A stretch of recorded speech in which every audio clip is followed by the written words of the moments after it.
Hi, everyone, and welcome to The X, a podcast from inside Silicon Valley about how experience shapes everything from products to businesses to entire industries.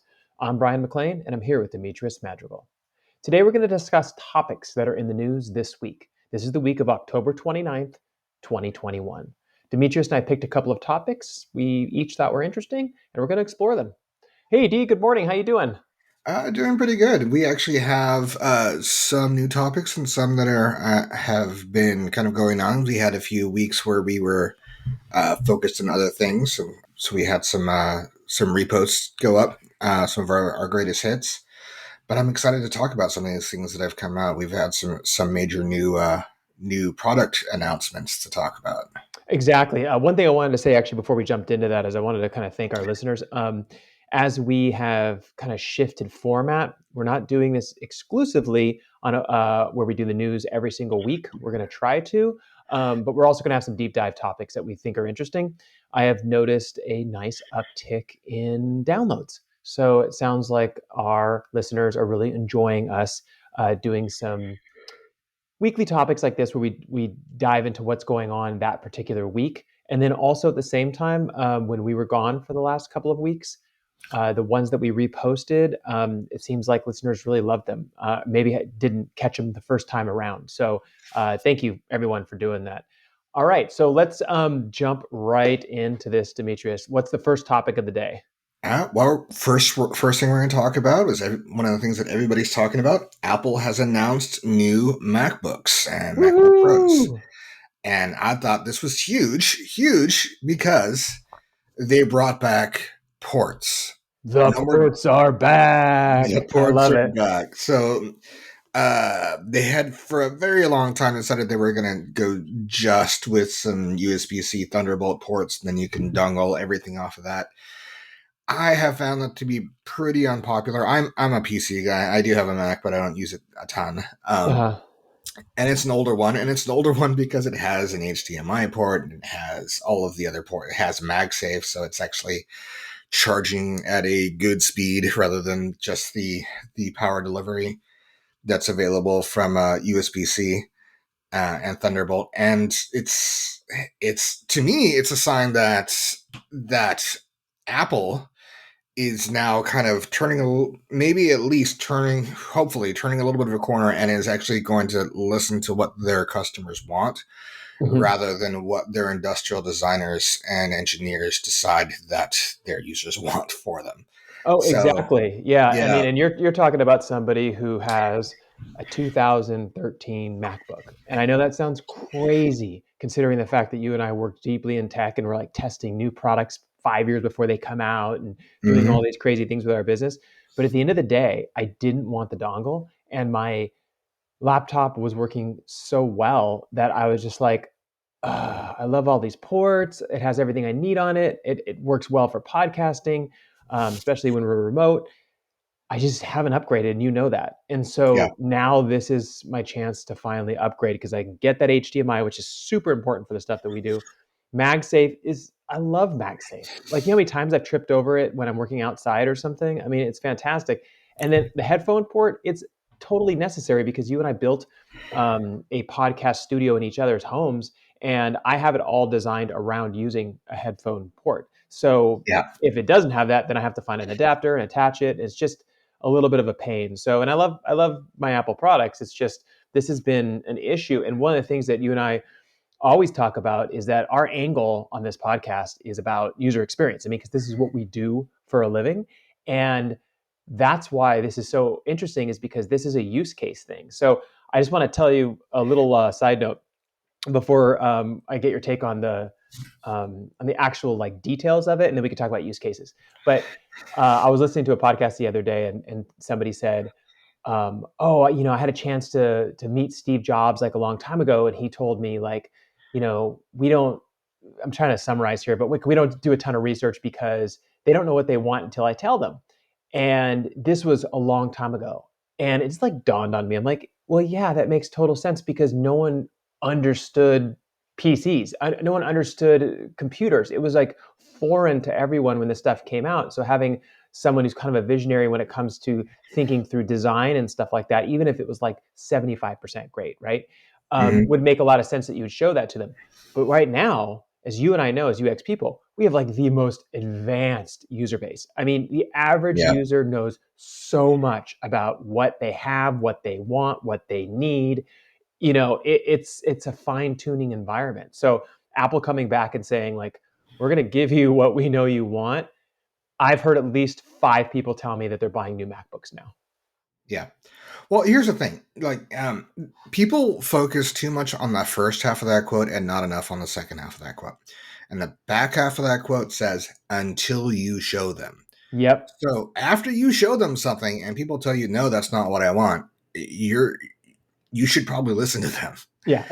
And that's one of the things that has happened for the past several years on the MacBook Pros, where people have said, no, I don't want to carry a bunch of dongles around and plug them in and go through all this extra work just to do a few things.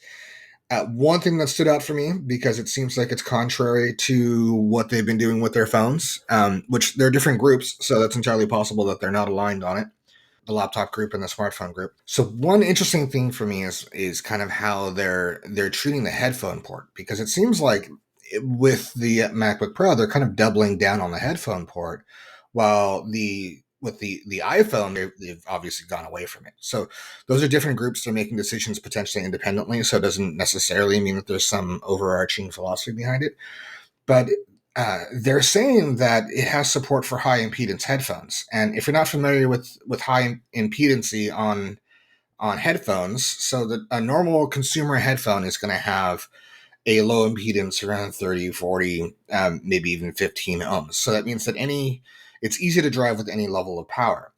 Higher impedance headphones, those are some of like the more professional or audiophile headphones, like when we used at NASA when we were using those Sennheisers, those are higher impedance. Okay. You can ultimately get more sound, more detail, more immersion out of them. But in order to do that, a lot of times you need more power in order to deal with the higher impedance. And what Apple is doing is they've got what appears to be a system that recognizes what the impedance is and then automatically adjusts the gain in order to match those headphones.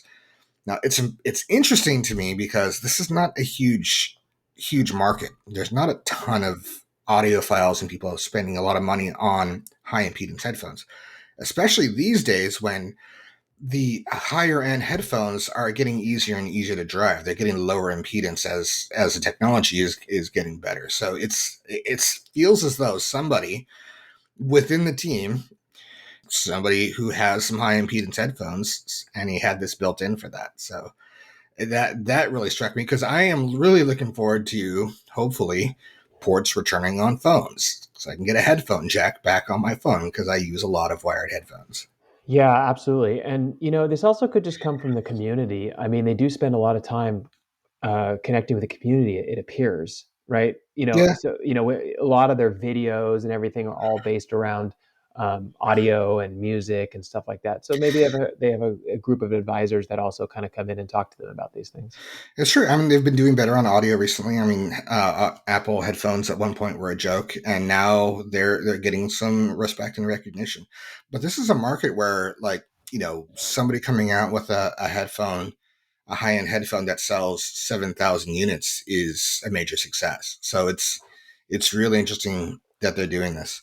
Yeah, and also too, like as a side note, I was doing some research, and apparently, just their wireless headphones alone, the earbuds, is a Hmm.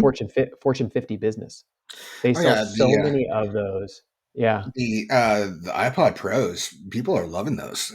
Yeah, but not everybody can have those, and that's at the end of the day, like, I understand that there's this natural technology transition.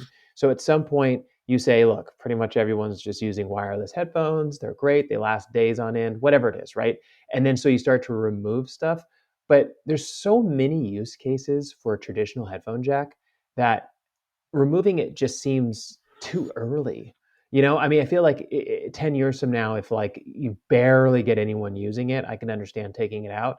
But Yeah. right now, I don't know anyone who doesn't use it for something, whether it be podcasting, connecting it to a projector to play movies in their backyard. Like there's just so many use cases. Yeah, and we use wired anytime we're doing anything like this or a meeting or something like that because every now and then we have so many Bluetooth enabled devices some other Bluetooth device will hijack the stream, and then now you're connected to a different computer that you intended to be connected to. Hmm. So it doesn't happen that often, but it happens enough that we're like, oh, well, let's just go wired. Exactly. Uh, Exactly. The other one I noticed that you had it listed on here was they ditched the touch bar to bring back physical buttons. yeah. So the touch bar is one of those things that I don't know that anybody was asking for. It was almost as though it came out at a time when a lot of laptops were coming out with touchscreens, and I think that the industry has kind of moved away from that a little bit. And I think what I'm guessing, I don't know, is that Apple took a look at what it would take to get a touchscreen integrated into the device and decided that would be too much of a battery hit, most likely, and add Hmm. too much weight and thickness to the device. So let's compromise and put in this touch bar. And everybody I know, because I'm not, again, I'm not, I'm a PC guy, and I don't own a version with the touch bar, but everybody I know who has a touch bar tolerates it at best and hates it with a burning passion at worst. Yeah. Well, it's interesting because, well, first of all, when I saw that as a Mac person, I was like, I don't know if I need that. I mean, it's pretty. Like in the video, Yeah. right? You're like, oh, that's pretty. It's very like futuristic or whatever. But going back to what you said earlier about having a touch screen, it's interesting because I have talked to a lot of people who do a lot of design and things like that. And there's kind of this categorization, like use case categorization in their brain for like if you're going to do something that's touchscreen, it's almost like you're buying a specific device for that, whether it be Hmm. the Microsoft, I think it's Surface, right? Or buying a large iPad and you have a pen and you're kind of doing that stuff. But the laptop is such a production type of device that like taking your fingers and constantly touching on the screen and then having to wipe it clean and stuff like that. A lot of people say it just doesn't feel like the right place for it. And I would imagine it should be. Like in my mind, I'm like, oh yeah, you can just Hmm. touch that. That's so much easier. But people don't like that as much. Well, the reality is, if you, we studied this. We were back in the Advanced Controls and Displays lab, and there was research out there. You can look it up, where it compares, different types of interfaces, whether it's touch versus a trackpad versus a mouse versus a keyboard, and a touch interface was slower and more error prone than any other interface. Yeah. The reason why it shows up in mobile devices is because there's limitations where you can't have a another pointing device and a full size keyboard. But if it were up to me, I would always use a physical keyboard over a touch keyboard. Yeah, me too. Um, Yeah. yeah, it's just faster. You can feel it. It's there are less errors involved. All that kind of stuff.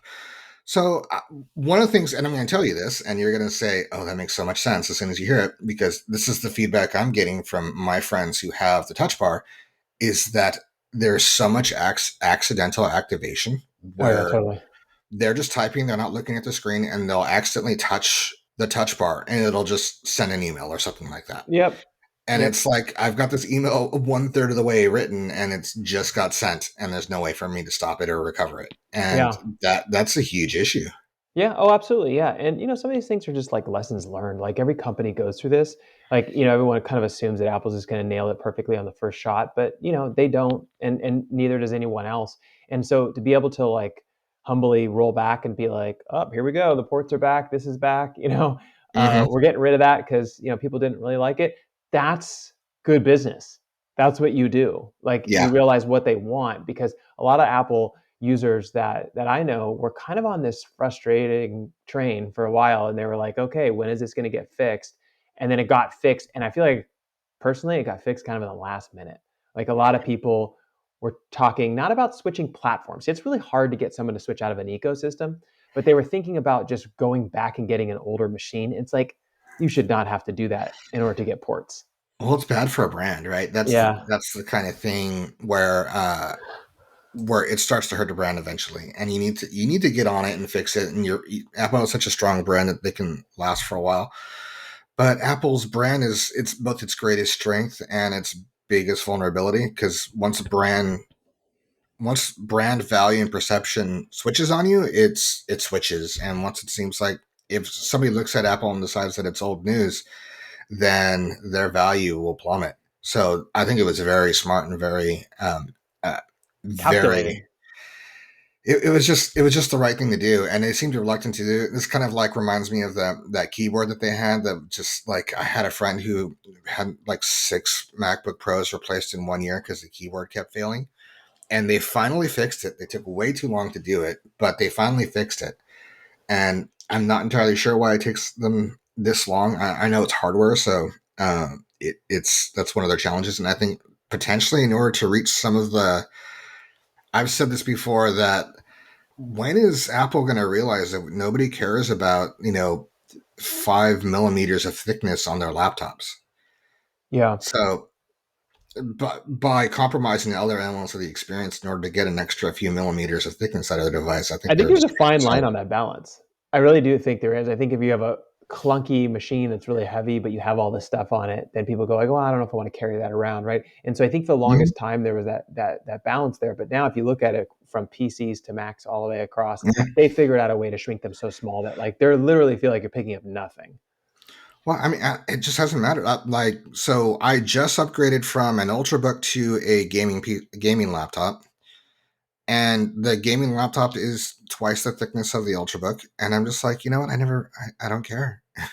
I much prefer the gaming laptop. It's thicker, but it just doesn't matter. It's the difference in thickness is not really that much. Like it is, it's about the same weight, but it's thicker, and I'm just Yeah. like, it doesn't matter. It doesn't change anything for me. One thing I'm gonna call out now. We one of the things that I will say so that everybody knows is we don't really care about spec bumps. We care about things that enable new use cases. But one spec bump I'm going to call out is on the new MacBooks. They have some bigger, brighter screens. Now they're talking about 1,000 nits consistently, and I have to say I have a 600 nit screen on the new gaming laptop that I just got, Uh huh. and 600 nits is borderline painful sometimes. It's really nice when you're outside. That's the perfect timing for it. But I can't see myself ever wanting it any brighter than this. So it's a little nuts to me that they're going to 1,000 nits, but I'm still very happy they're doing it because I feel like every device should have a 600 nit screen at a minimum, at least every laptop, because it is by far my favorite thing about this new laptop. Oh, absolutely. I work outside a lot, as you know, and thankfully I have an overhang that kind of covers. But I tried using my MacBook in the middle of the sun one time, Mhm. like just like sitting in the sun, and it's like you can see it, but it's really difficult actually. And if you're planning on like going to the park and you're not going to have a lot of shade, or you're at the beach, or you're somewhere else, and you're just trying to like change environments and stuff, just having the option to bump it up exactly where you want it. Maybe you won't even go to 1,000. Maybe you'll go to 625 or something. You know what I mean? Just to Yeah. get it right to the point where you can see everything clearly. It's pretty rad. I love it. I don't. I wonder what that does with battery life, though. It seems like it would really strain the battery. Don't you think? I would think so, but Apple is so battery conscious that I imagine that they have done this because they figured it out. So Hmm. there's, and plus I think they're using some kind of a backlit OLED. I don't know if it's OLED or if it's just traditional LEDs or micro LEDs or something like that. But Yeah. they're doing something to make sure that the battery isn't too impacted. I have a lot of faith in Apple to do that. Yeah. One thing I'll point out, since I'm praising the new screen, and we just talked about Apple listening to their users, there's a notch on the laptop screen, which Uh-huh. just seems insane to me. Just leave it a bezel. Like why would you do a notch? It just doesn't make sense to me at all. It's the removal. It's this whole idea. A lot of companies are thinking about this stuff or have tried this stuff. It's this idea of getting rid of like bezel-less devices like phones and MacBooks, all that stuff. Is everyone wants to get rid of that black bar that goes around the side. It doesn't really bother me. I don't know what It's the just weird obsession to is. me because it's like, all right, well, I would rather just have a bezel than a notch. By removing that little bit of bezel, it just grabs your attention more to me than a bezel. And sure, if you can get to completely bezel-less, that would be great. But you can't. There's always going to be a little bit of a bezel on a laptop screen, and there probably should be because it's moving around and making contact with stuff. So I don't know. I just don't get it. I really don't get it. Like, Well, just we'll try it out. I'm actually going to get one of these. So good. after I upgrade with it and stuff, we can do a full test on it and stuff. But I wanted to jump down from the MacBook because I know we've been talking about this for a while. But and talk a little bit about the Google releases this Pixel 6, though, right? Yeah, so this is really interesting because there is one similarity between the Pixel 6 and the new MacBook Pros that I think is going to be a big topic, and that is they both have custom silicon going in. So the MacBook Pros are getting the new M1 Pro and M1 Max processors. Now we're Hmm. hearing that they are extremely powerful and all these kinds of things, but I'm going to wait for actual independent testers to kind of verify any of that. And at the same time, I'm looking at the MacBook Pros and I'm like, well, I mean, is this also people can browse the web faster? Sure, there's some creators out there who are doing, some video rendering or and maybe some 3D rendering and stuff like that. But like you're not really gaming on a MacBook Pro, so I don't know what the power really matters that much.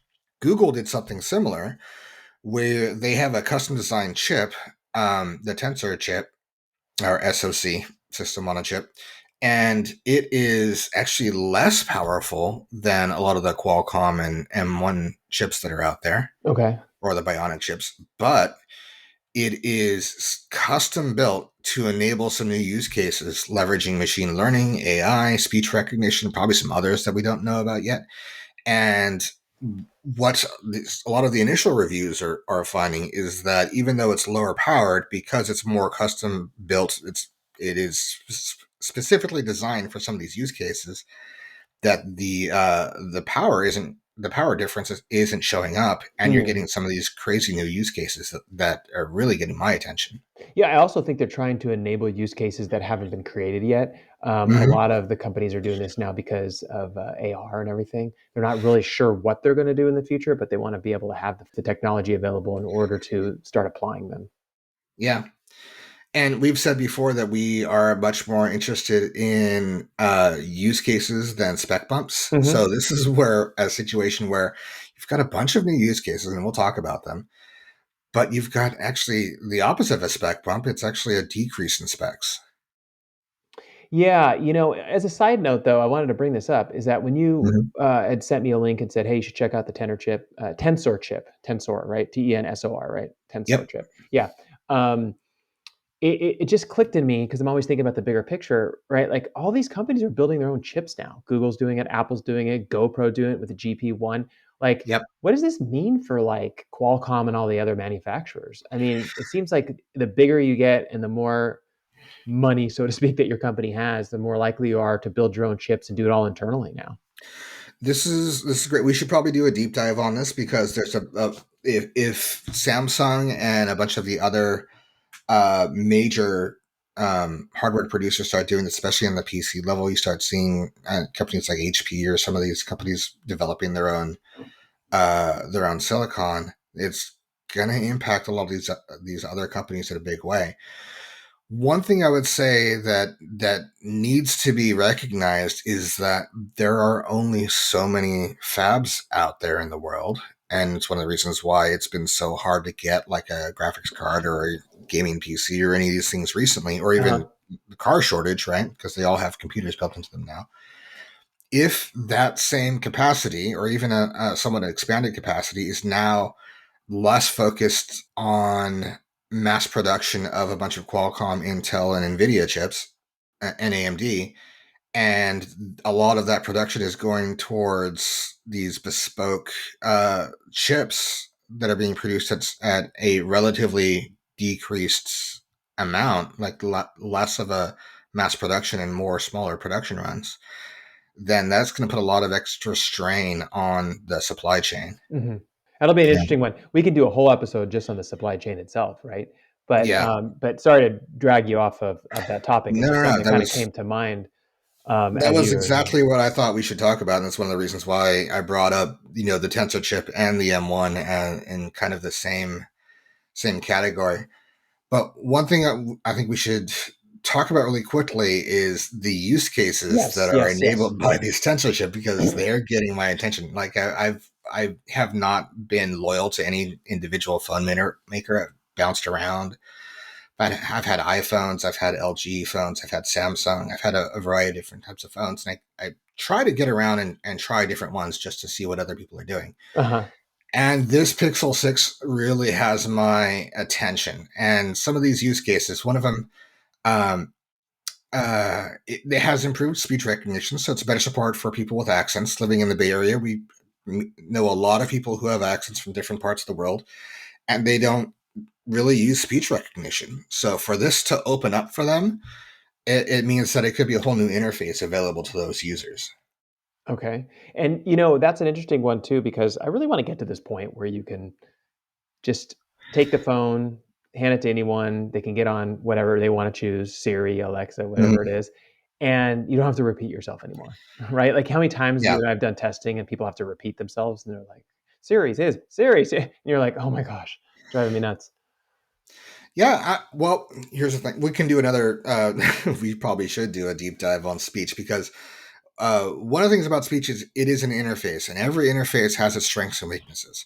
So, doing things that are more complicated, like navigating like multi steps and having a conversation with the machine, no matter how accurate it is with the speech recognition, is going to feel a bit awkward. So that's why I'm interested in one of the other use cases that the Tensor chip is allowing is this new Pixel phone will wait on hold for you and turn any of the annoying phone menus like you press one for English, press two for Spanish, opening of those. Uh-huh. Um, they'll turn those into touch menus on your screen. And if you're waiting for like a half hour, an hour, 2 hours to talk to Comcast or whoever else is out there, it'll wait on hold for you and notify you when it's time. Which I Wow. think is an awesome feature. I can just call up if I need to call up Comcast. I can call them. I can enable this feature and just wait for my phone to ring when they're ready to talk to me. That's pretty awesome. It's like having an assistant. I think it's awesome because once a phone like this, like a Google, an Apple, a Samsung phone start doing this, that means it's going to spread to other devices also so that other people can do this. Another one that's related to it is that it's going to screen robocalls. So if somebody's calling into your phone and it's a robocall or something like that, it'll go to a screening experience for them where an AI is going to ask them why they're calling. And it'll only route the call to you after they've identified, oh, they're trying to sell you insurance or they're trying to sell you a timeshare or something like that. That way you can hopefully avoid a bunch of these robocalls because the robocalls have really become the bane of existence for a lot of people. Well, let me tell you this. If they can put on any voice that we choose, that would be amazing, right? Can you imagine Right. having like who would be like the scariest voice, like an actor or something like that, that says like, "Why are you calling him?" You know what I mean? Like Arnold Schwarzenegger or something. Something awesome like that, right? From like one of Well, his. you know who I would want is I want Mickey from the Rocky series. I know that actor's passed away, Burgess Meredith, but he Oh has such a yeah. distinctive voice. Like, you're a bum rock. Why are you what calling? What about would be another good one is the guy from Taken, Oh, Liam Neeson. Liam Neeson. He says like, you have called my friend, and now you're going to be taken." Or Yeah, something scary like that, right? Wouldn't that be awesome? It'll be yeah, interesting though to see how that unfolds too. Because like for example, like when a robocaller, let's not even call it a robocaller. Let's just call someone spamming you, right? They're just trying to sell you yeah. something. When they start learning to pick up and hear that voice, will they automatically just hang up? Or will they engage with that voice that's communicating with them and trying to deliver the message back to you, right? It's going to change behavior. Potentially, yeah. The other thing is if they're using the same phone number and not spoofing numbers like a lot of the really Yeah. bad spammers are doing, then it'll just end up in their database of like this is for this political fundraiser or this is for this service or something like that, so they won't have to get screened every time. Yeah. Before we move on from this, I do have to say that if they can enable the Samuel L. Jackson voice and it could say something like "Say what one more time," then then that is a game changer. I'm in. I'm in. Um, the other thing I noticed here was improved real-time translation of text and speech. Yep. Um, First of all, that's still like the thing, right? It's like you imagine you go to a foreign country and you just put your phone up to somebody, they start talking, and then suddenly, you understand what they're saying, or you're able to play back something you said to them, and it converts it, right? I'm assuming that's what they're talking about, right?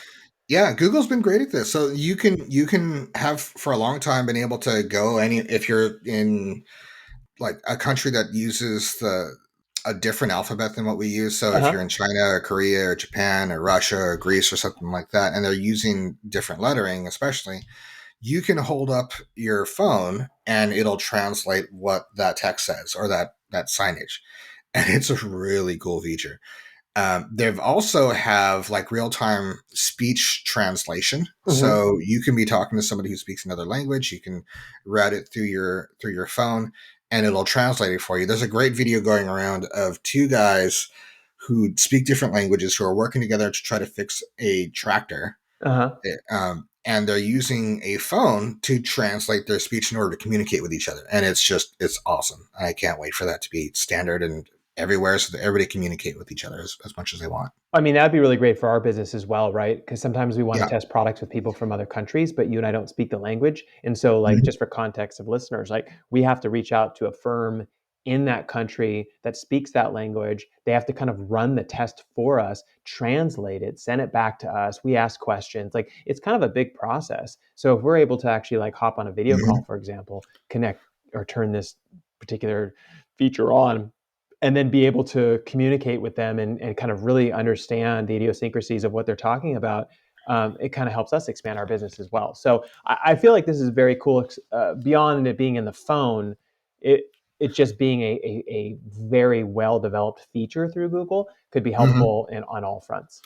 Yeah, I can totally see like an AI translator sometime in the future. Yeah. The other one that was on here, which I thought was super cool, was the Magic Eraser. I'm very familiar with Magic Eraser from obviously Photoshop. The ability to go in, you press that little button. Let's say it's a person in a picture, they start to like glow. You hit delete, and suddenly it kind of removes it.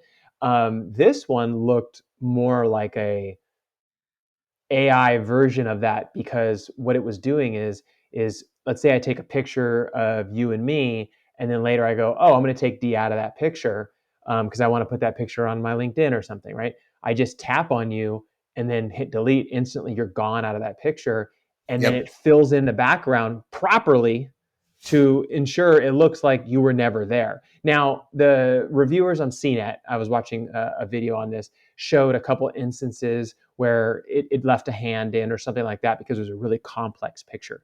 But for the Mhm. most part, when they were outside, like taking pictures of people riding bikes by a building, stuff like that, they were able to delete those people out of the picture. That's pretty nuts. And that's pretty rad because I feel like we can use that in many, many different ways, but also a bit scary because someone can say, oh, you were never there in that picture. And I'd be like, wait a minute, I was there. They're like, no, look at the picture. You're not there. Right? Yep. Well, the reality is you could always have done this, but it took a long time, Forever. right? So for the most part, you'd have to go through and go into Premiere or whatever your editing software is, and go slide by slide and magic erase them out. Now with the Tensor Core being designed to do that for you a little bit better, that means you can do it directly from a phone. You can do it automatically. You can do it on video. You can do it on photos. It's a very cool feature, and there's plenty of times in which you take a photo of something and you didn't realize, there's a horse pooping in the background or something like that. So Yeah. it's great for uh, maintaining your capture of those moments, because if you miss it, you can't go back and get it, right? You can maybe try to go back and stage it or something, but Mhm. it's still kind of like sometimes you take photos or video and you're like, oh man, there's something wrong with this, and now you can keep it. You This is can like fix it. Back to the Future all over again.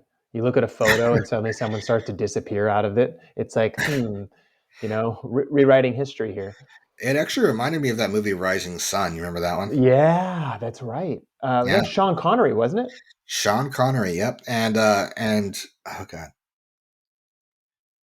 I forgot the name of the other guy. I'm just having a blank.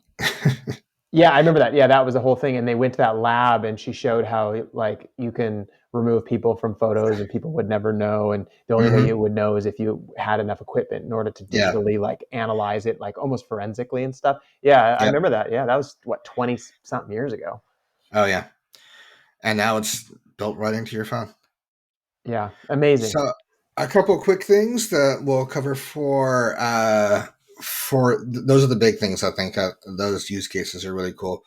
The Pixel 6 can do a couple other things. So Android 12, it'll let you create custom things for your phone. So if Hmm. you have like a wallpaper for your phone that you really like, what Android 12 can do is it can analyze it and find some of the dominant colors within that, and then change all of your menu systems and stuff in order to kind of to go with that photo thematically. More personalization. Yeah. Yep, for a lot less work.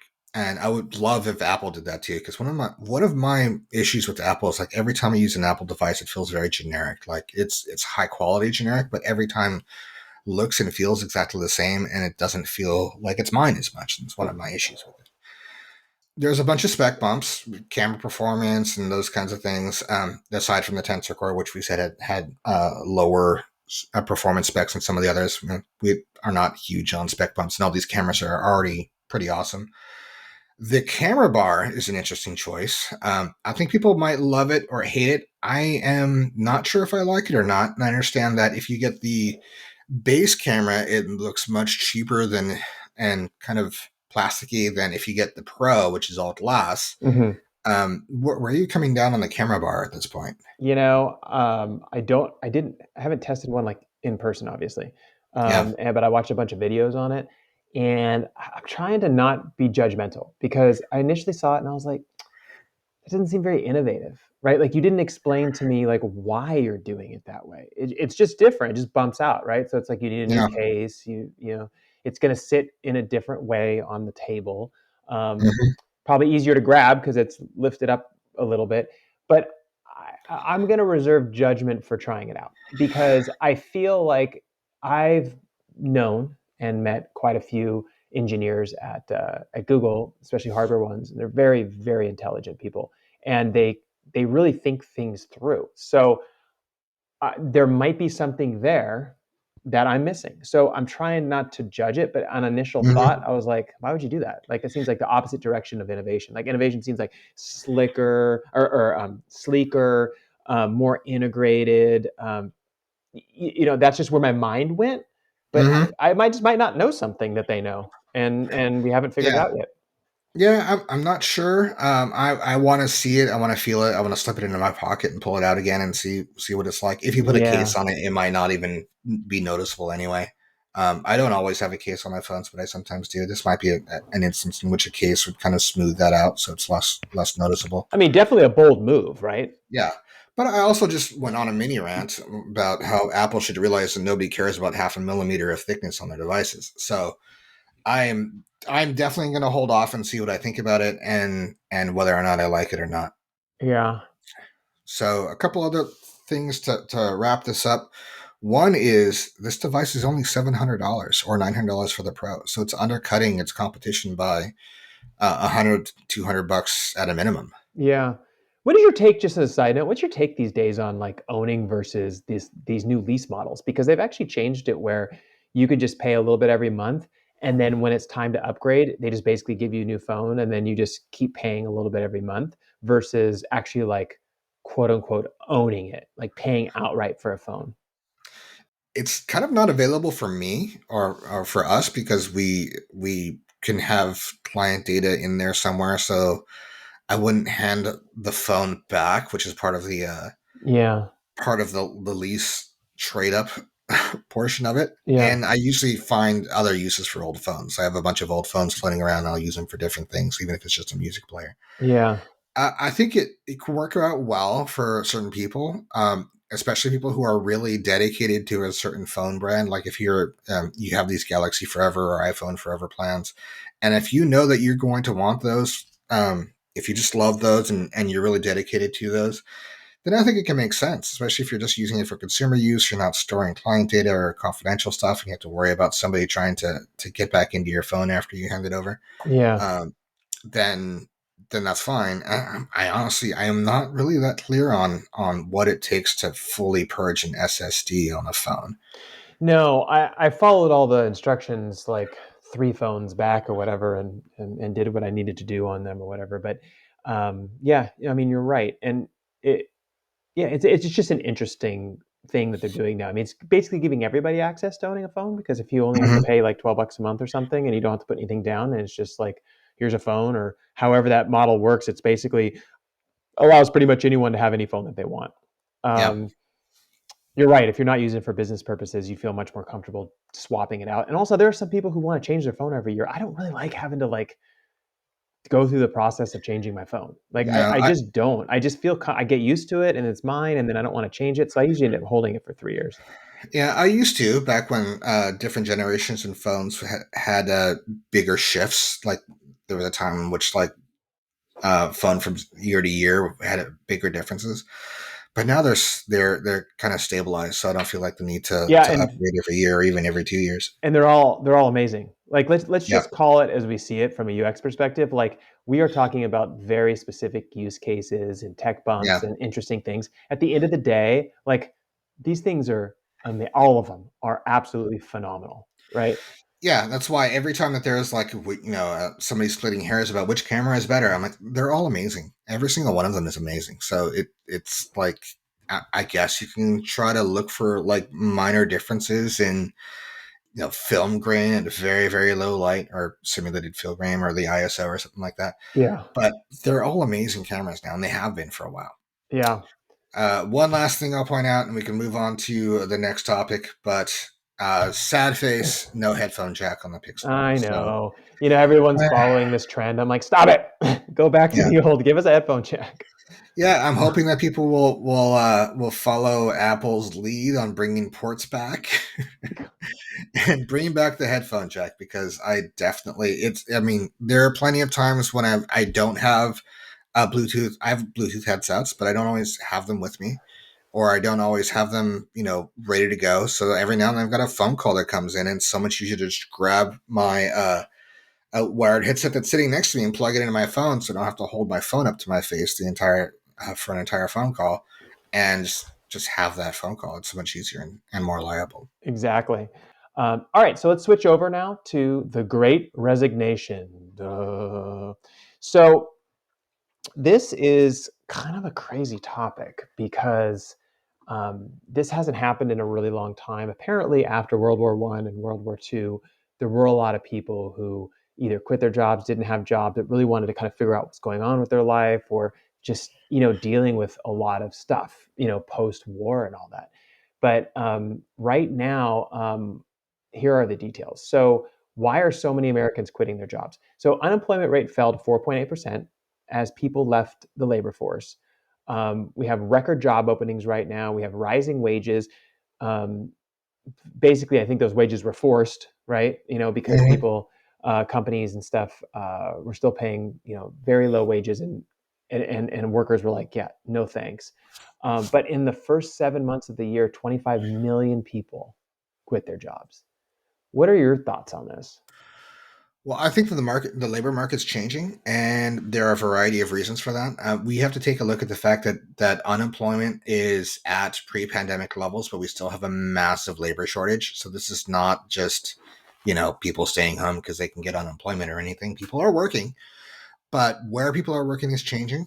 And I think a lot of that, where people are quitting their jobs and moving somewhere else. Number one, we've had a high turnover in a lot of jobs for a long time. In tech, it's unusual for people to stay there for longer than 3 or 4 years, Yeah, because the way in which you work your way up the ladder and improve your standing is by taking a job somewhere else, right? So if you're working at Google for a while and you feel like your progression is slowed, then you go and take the job at Apple that has a slight promotion and pay raise, and then you work there for a few years, and you go work at Salesforce, and you just kind of make the rounds in order to work your way up the chain. Because after a few years at one place, you kind of stagnate. So that has been the model for a while. The 30-year kind of process, 30-year model of staying in one place has been gone for a long time now. So exactly. turnover has been that way for a while. The other thing that's going on is the conditions under which a lot of people took these jobs are not the same conditions they are now. So they basically sold their labor. They took these jobs in a buyer's market, right, where all of the conditions favored the employers. And now the market has changed. It's more of a seller's market. So now the conditions are favoring the workers. So you basically have a sell high kind of situation where they bought low, sold high. So now they're moving into better jobs. They're moving into higher paying jobs with better positions because people who are coming in now and offering those jobs are offering more in order to fill their positions. Mhm. And also stress and burnout and exhaustion and Hmm. all that. It's like it doesn't matter what industry someone is in. When I talk to them, they're tired and burned out. Yeah. And I think people underestimate how much stuff is running through people's minds, especially during a big period like this. I mean, you and I come from the field of psychology. We both do our graduate work in this area. And part of getting your graduate work completed in this area, even if you pick a specific topic like technology or something that you're working on, is that you still have to take courses and stuff where you're learning about stress and anxiety and all the different things that people go through and what that's like for them. And one of the things I'm noticing anecdotally from everyone I'm talking to is that regardless of what job they're in, whether they're sitting at home behind a desk and working at home safely and comfortably, or they're out doing Uber deliveries, or they're working in healthcare, they're tired and they're burned out. They haven't taken vacations. If they do take a vacation, it feels stressful because you're trying to prevent COVID issues. Hmm. You're constantly being bombarded with COVID information on every channel, every website that's going around. If you have kids, you're trying to keep them safe at school. I mean, the list just keeps going and going. Yeah. And I think people are just so burned out that they literally are like, there has to be something better on the other side of this. It isn't just a matter of grinding it out. The thing is, though, I'll tell you this, D, and I know your background and where you came from. Obviously, we've been friends for over 20 years. I have something inside of me that would really bother me if I just quit. Like Yeah. my sense of, I don't know what you call it, like responsibility, duty, or whatever it is, to continue to make money and continue to provide and continue to contribute to my field and that kind of stuff is so strong that like it gives me anxiety to think about just pulling the plug, walking away, and figuring it out. Well, I mean, you're a business owner, so that's part of the context. Sure. But can you imagine? You're not a business owner. You're basically a cog in the machine. I mean, you're a well paid cog in the machine because we're in tech. But you're working for one company, and another company comes calling and says, "Hey, we're gonna bump you up in position. We're gonna give you a bit more money. We're gonna give you more stock, and the stock has never been at a higher value." That is something that I think people would look at that and say, "Hey, this is the responsible thing to do for my family." Oh, it's totally a responsible thing to do, but what do you do when you're in that moment and you're burned out and completely exhausted mentally? You know what I mean? Like Yeah, I understand. So when I hear people say that opportunity was offered to me, but I decided to just quit and live off my savings for the next year, my anxiety level goes up. my partner is a chef, and she quit her job in software and went back to school and got her chef training, and has been working in restaurants for the past few years now. And she's been great at it. She's hardworking and very talented. One of the things that she's noticed within that industry, which is one of the hardest hit when it comes to labor shortages, is that so many of her coworkers left and went and got jobs at places like Amazon fulfillment centers and warehouses, Interesting. and they're getting paid more. They are getting paid leave, which she doesn't get currently. They're getting benefits, which she doesn't really get. She gets some, but not as much as people who would get at Amazon. And it's just been a better job for them. It's more consistent work. It's less stress. And we hear so much about how an Amazon job is terrible and people are peeing in cups and things like that. But to people in the restaurant industry, because the restaurant industry is a very, very tough industry, Uh-huh. that's an improvement in their life. And Yeah, that's and one of the that's not things, because happening there's everywhere. I mean, like there are these it's happening instances. a lot of places. Like, it's heavily, heavily impacting the restaurant industry because the restaurant industry is so terrible. I mean, they're hiring people, servers, for example, in some places for $2.30 an hour plus tips. In some states, they have carve outs for restaurant servers where the minimum wage is below other positions. Yeah, you almost go like what after expenses and everything, Yeah. like it's almost like not even worth working when you're making $2 an hour, right? Like so in this Well, yeah. country, Well, right? they're treating the tips as part of their income as opposed to as part of their guaranteed income, which it is not.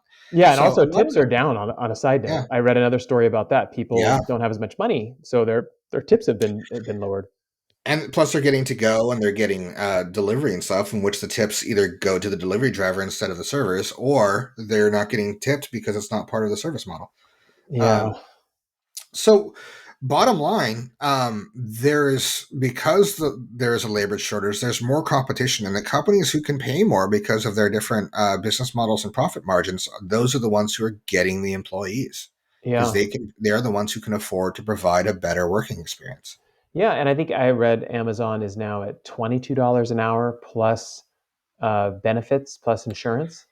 Oh yeah, that's a huge upgrade for a lot of the restaurant workers out there. Yeah. So I mean, this is a big, big thing that I think it'll eventually like work itself out, and then we'll have all this data and be able to look back and kind of see what was really going on. But all these Hmm. small anecdotal studies are explaining things that, from my perspective, come from the psychology of like being tired, frustrated, not treated properly, and people basically got pushed over the edge. Right? It's like adding COVID to an already bad situation made people just say like, "Hey, no thanks.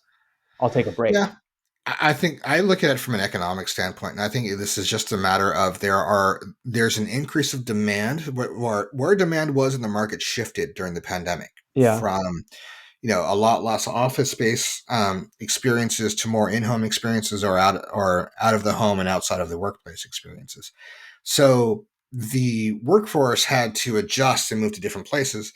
And on top of that, you just had sustained campaign of reducing immigration into the country in order to fill up gaps in the workplace. We see that in tech all the time, where there's just not enough engineers being produced by American schools. Yeah. So it is par for the course to bring in engineers from outside of the country. Otherwise, you just can't staff. You just can't do it. Yep. So now that over a 4 year period and longer than that, really going back into, it's not like the past few Democratic administrations have been super friendly towards immigration either.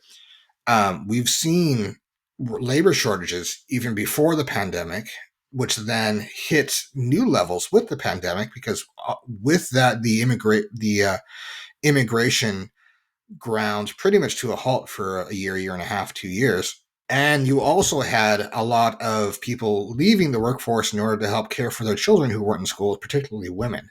Yeah. So those are all, and women tend to be concentrated in certain jobs, which is a weakness for our economy in general. That's one of the reasons why having diversity just builds up some more, just makes the economy a little bit more resilient, right? Because then if something is disproportionately affecting one demographic, then that doesn't mean entire industries have to shut down in order because of it.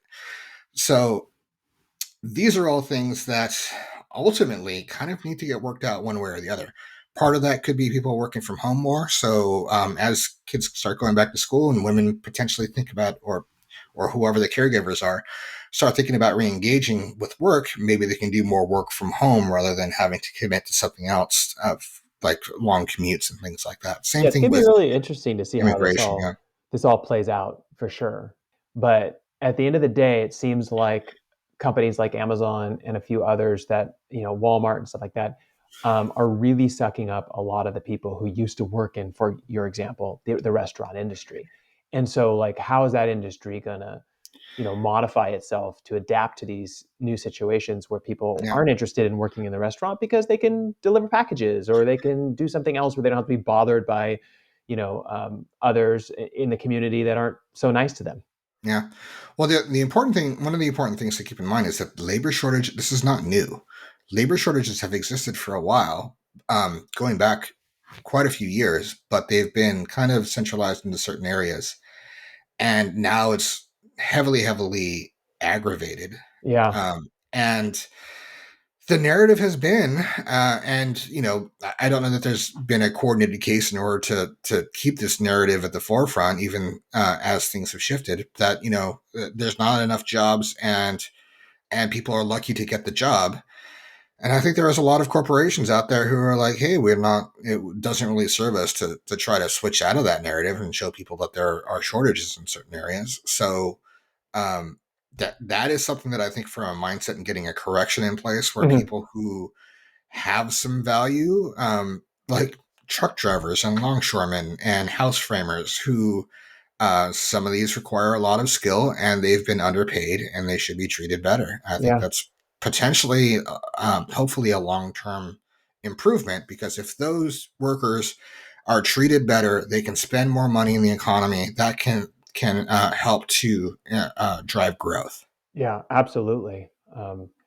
So running quite long here. So one of the things I want to do was wrap up with our third topic, is to talk a little bit about what is kind of a canary in the coal mine for blockchain and NFTs, in Hmm. my opinion, and that is that Adobe Photoshop, in particular, is launching a system built into its application that can help prove who the owner is of an NFT. It's called Content Credentials, Hmm. and NFT sellers will be able to link the Adobe ID to their crypto wallet on that particular blockchain. Let's say it's like Ethereum, giving marketplaces a certificate of proof of ownership.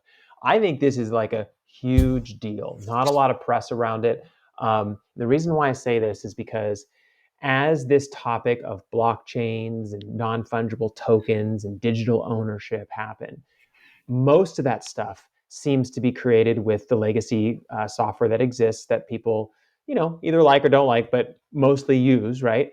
And Uh, those are Adobe products and Photoshop in particular. So the fact that they're going to be building this into the application itself tells me that this is the first phase of a second phase, which means you might be able to mint directly from Photoshop onto the blockchain, establish ownership, have maybe even a repository, kind of like Coinbase does, where it shows all the different digital assets you own and kind of keep it all in one safe location. And I think this is kind of a big push forward for this whole concept of NFTs. so I haven't looked into this too much, but has Adobe announced their own blockchain for managing NFTs, or are they using the existing blockchains that are out there? Yeah, existing blockchain, as far as I can Okay. tell at this time. So I was reading a lot of the stuff that was coming out from The Verge. There's not like a ton of information on it right now, but it is definitely a game changer in my opinion. I mean, yeah, they could create their own blockchain, but like right now, the biggest blockchain for digital products is Ethereum, in particular Hmm. the marketplace of like OpenSea, right? So I imagine I'm designing something in Photoshop. I click, certifies an NFT. It puts all that, writes all that basically into the background code of the digital asset I've created, and then Hmm. eventually in the future, I click publish. Where do you want to publish? I want to publish on OpenSea. How much do you want to charge? Boom, and everything is managed through your Okay. actual application, like Photoshop. I mean, that's So so big. So the use case is now somebody who's creating on Photoshop, and I assume Premiere and Audition and some of those other creation software will be able to use an API backend in order to create, mint, and list for sale all within that application. Yeah, and I think it's a big winner for the Okay. for the space. I mean, one of the things that they've been running across, and one of the problems has been that people are actually minting stuff they don't own. So Yeah. like Demetrius goes and your partner is an amazing artist, right? It's like you go over and you grab a file off her computer and you're like, I just minted it with my name on it. Well, when you do that, there are ways to kind of backtrack it and all that, but it's not that easy. Yeah. It's not like oh, I just make a phone call or something and suddenly they fix it. This is happening all over the place, and this always happens when new technology is released and stuff. But in this case, she's creating it, and then suddenly she mints it, and everything is fully bound on the blockchain with her name in it. You can't just go and upload and copy it. It's going to see that, and it's going to say, "Hey, wait a minute. This is owned by your partner, right? This is not owned by you." And it's going to solve basically two problems at once. One, a nice use case for people who design, and on the second side of it is provide additional security. So it's complex, right? Because right now, I maybe OpenSea has some of this. It ultimately needs to fall to OpenSea or the marketplaces in order to manage this, but there's nothing to stop somebody from taking an NFT or the asset associated with the NFT, because the asset and the NFT are separate things, right? Yep. So the image, right? A photograph or a render or a drawing or something like that, and just making a copy and then minting it also, Yep. because there isn't a system to say, hey, like postal services background check stuff, right? So there is nothing to look at that system and say, oh, hey, that photograph already exists as an NFT, so Hmm. we're going to decline you, Yeah. or we're going to remove it from the store. And if somebody spends, $80 or something like that in order to mint an NFT, and it turns out that it's a copy of somebody else's, are they going to get refunded those gas fees? Do they just eat it because maybe they're doing something unethical? Maybe it was, something that was developed in parallel. They weren't actually intending to copy, but it was just really similar. There's all these things to figure out, and it's one of the things that YouTube has been trying to do for a long time. Of like, how do we figure out? How do we root out and determine? What is somebody ripping off somebody else? How do we determine who made it first? How do we determine if it's close enough, if it is a ripoff, if it's just a coincidence? All these kinds of things. It's a complex thing to handle. Hmm. Having, I assume, Adobe with these content credentials is going to have date and time on it, Hmm. and I am hoping that it is not synced to a local clock so people can't manipulate it. Yeah. This reminds me a lot of how patents are handled, right? Yeah. People are submitting patents with partners at a certain time, and then someone else also submitted it, and the patent office has to go and verify one or the other. It's a very complicated thing.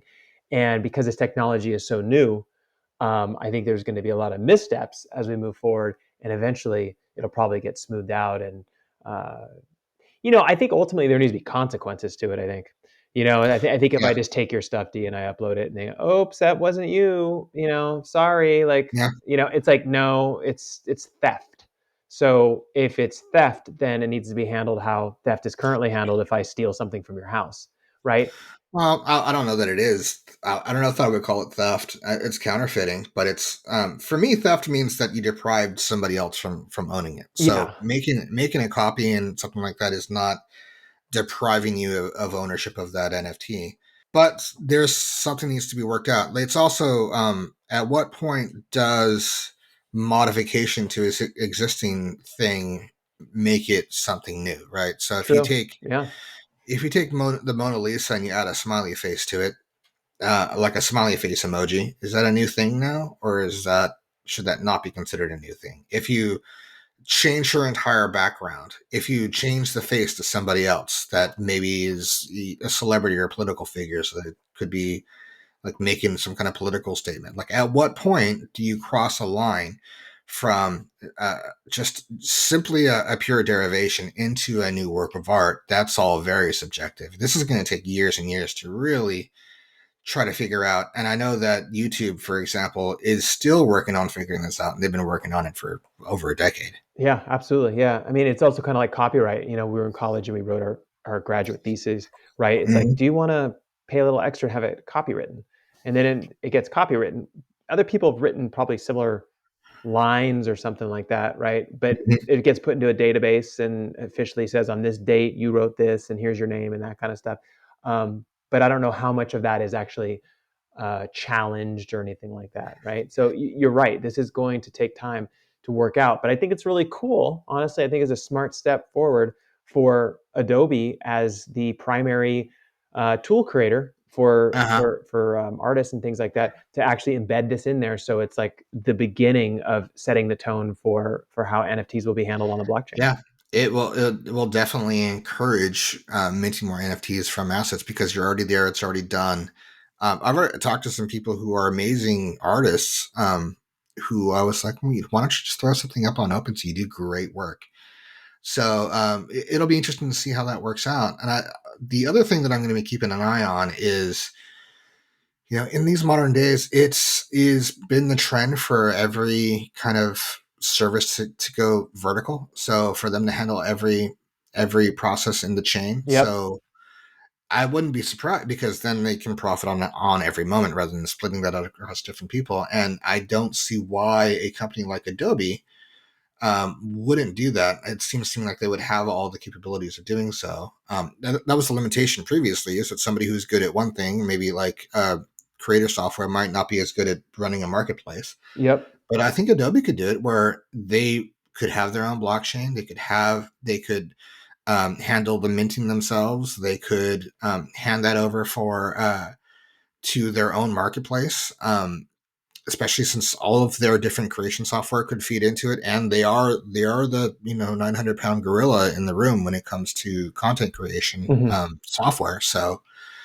I could totally see it doing that. I could see DaVinci following suit. I could see YouTube following suit. I could see a lot of people doing this. Yeah, I mean, this is the very beginning. So a decade from now, it might look completely different. But I thought it was just an interesting topic to bring up. But this was fun today, Dean. I'm glad we had a chance to dig into some of these things and really explore them. And we'll be doing the same next week and the week after. We're going to continue with this process, and then also doing some deep dives, as we said, of just topics we find really interesting or you have written us about and as our listeners and told us to dig into. But thank you so Yep. much, everyone, for taking the time to listen to us today. We really appreciate it. We will be posting links to many of the sources that we referenced on Twitter, so you can find us and follow us on Twitter at the X Podcast One. That's the X Podcast and the number one.